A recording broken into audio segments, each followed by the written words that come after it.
everyone, I am Giselle T. Hasso from BT Garment 1B. This video tutorial is all about polygonal numbers, square numbers, triangular numbers, and pentagonal numbers. Polygonal numbers.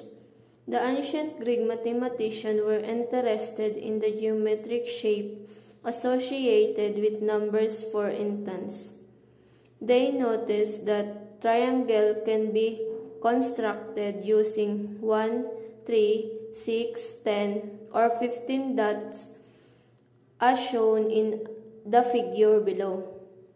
They called the number 1, 3, 6, 10, and 15 triangular numbers. The Greeks called the numbers 1, 4, 9, 16, 25 square numbers, and the numbers 1, 5, 12, 22, 35 pentagonal numbers.